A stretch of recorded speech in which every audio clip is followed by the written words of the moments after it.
This is the alpha history fantasy.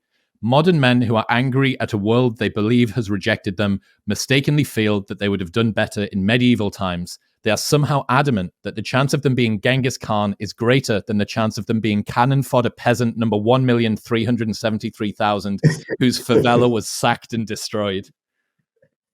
That's a brilliant one. I love that one. Yeah, absolutely. I was reading this article yesterday about Bronze Age Pervert. Yes, I read it as well. I read the same article. Yeah. It's quite funny because for your audience who might not know who he is, so he's a sort of far right figure. And when I say far right, I actually mean genuinely far right, not the kind of far right that you'll see on Wikipedia, but actual far right. Like he's a neo-reactionary. So he's like, this guy basically believes that a group of strongmen should rule over everybody with absolute authority, essentially, and he's openly fascist and stuff. So this guy's become quite popular sort of on the right, and particularly among certain people in the Trump White House. He was quite popular. They used to pass around his book, Bronze Age Mindset. And his whole thing is basically about being strong. It's about working out and having a massive physique. Like his avatar on Twitter is like this hench, like jacked guy, basically. And he's all about cultivating physical strength, and basically the strongest should rule and the weak should perish, and all this. And it's hilarious because his identity was actually sort of revealed against his wishes. And he's this guy called Amariu, who's like I think a Romanian immigrant to the US. And he's basically, his actual appearance, he's like some scrawny little sort of pale kid, like, who's nothing like he was presenting himself out to be on Twitter and on sort of, on his Caribbean Rhythms podcast. Because he was making out like he was this massive bodybuilder, like beefcake, monster, basically like a barbarian. That's what his whole thing is based around. But in real life, he's like this really wimpy looking, like scrawny kid. And like, it's absolutely hilarious because I think that a lot of these people who claim that they want to live in these, old sort of Genghis Khan style worlds where, it's just all about brutality. A lot of them wouldn't survive, like, even a couple of days. Dude, you've be landed precisely on what Alex started having an argument about online. So he came up with half of this, and then I fleshed it out and gave it the name. And he was having an argument with the @incelsco Twitter account, which is super like antagonistic and it, like, really fascinating to observe. Absolutely fascinating to observe, to be honest.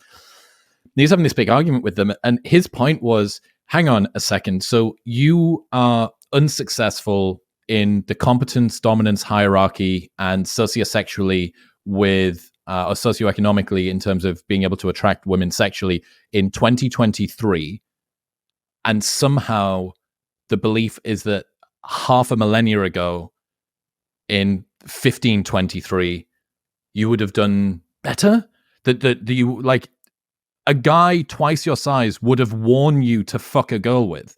Like, he would have happily beheaded you. He would have happily taken your what, So I do think that it's just an important redress to the balance that things were, it was a purer time. It was a better time. Don't get me wrong. Yeah, I think that a lot of the people who claim to want to live in a sort of idyllic past are really yearning for their childhood. I think a lot of the time, because when they say that they want a simpler time, a simpler world, that is essentially their childhood. That's a world where things were much simpler, where, they didn't have to worry about all the kind of complexities of adulthood and all that kind of stuff. So this is me being a kind of armchair psychologist here, but like, I do think that a lot of people really are secretly yearning for their childhood when they claim to want to return to this idyllic past, because this idyllic past didn't actually ever exist.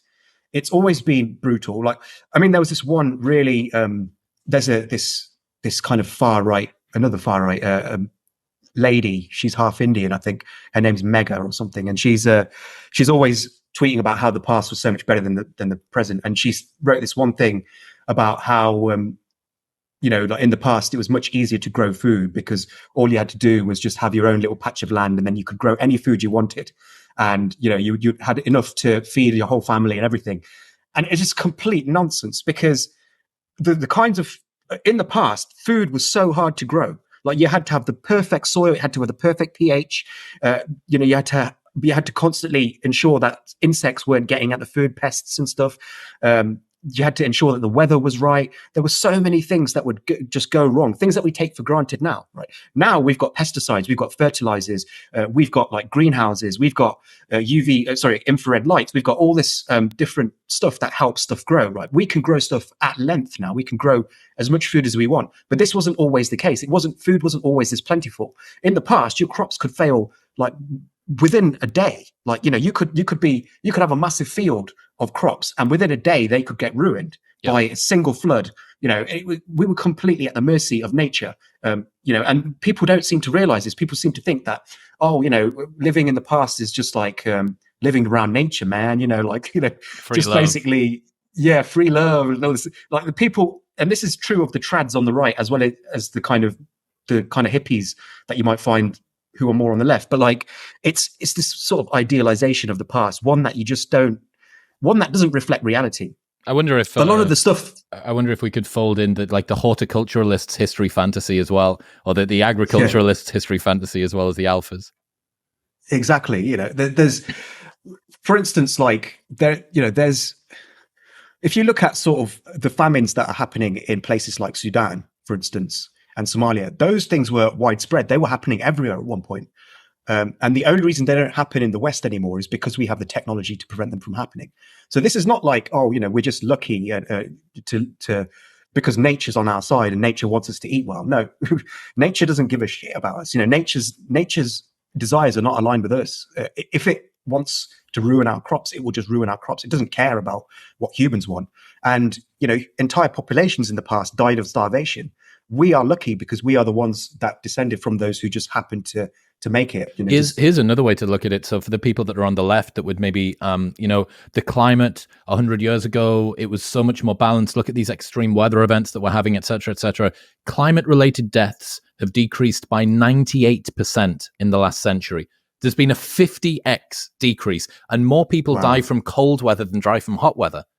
More people die from cold than die from heat. And there's been a 50x decrease in climate-related deaths over the last century.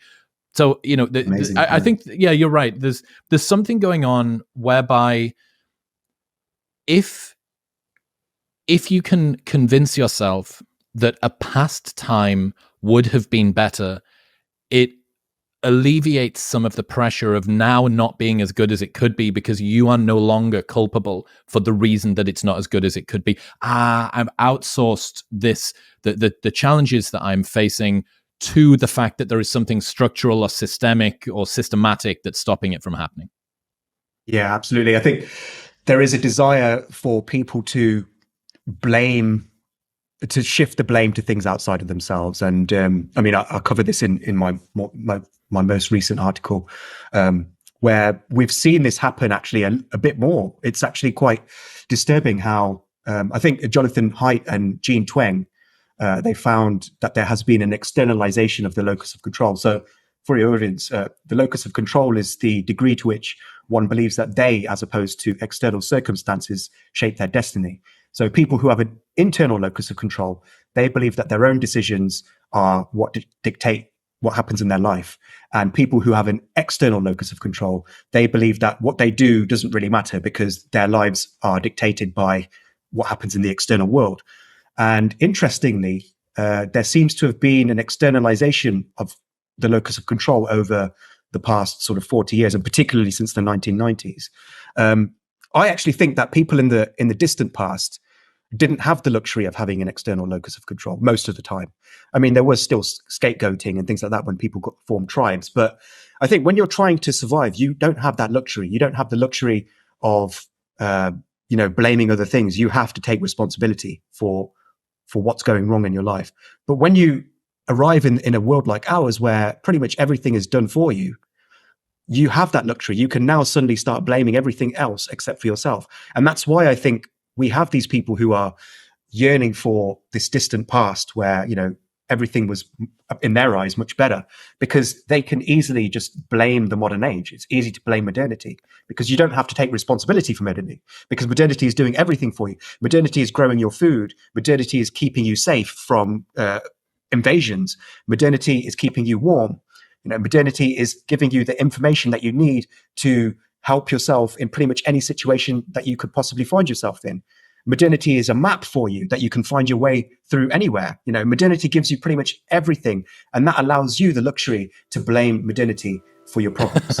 Every single morning for over 3 years now, I've started my day the exact same way, which is with Element in water. Element contains a science-backed electrolyte ratio of sodium, potassium, and magnesium, and it is the best hydration drink that I've ever found. It tastes fantastic, it's super refreshing. Orange is just the most OP flavor in the world. It's absolutely phenomenal, and it helps to play a critical role in reducing muscle cramps and fatigue. It regulates your appetite, it optimizes brain health, and it helps curb cravings. They're also the exclusive hydration partner to Team USA weightlifting and relied on by tons of Olympic athletes and everyday high performers all around the world. Also, there is a no BS, no questions asked refund policy where you can buy a box completely risk-free, and if you do not like it for any reason, they will give you a refund during an unlimited duration, and you don't even need to return the box. That's how confident they are that you'll love it. Element are giving away a free sample pack of all 8 flavors with your first box if you go to the link in the description box below, or drinklmnt.com/MW. That's drinklmnt.com/MW.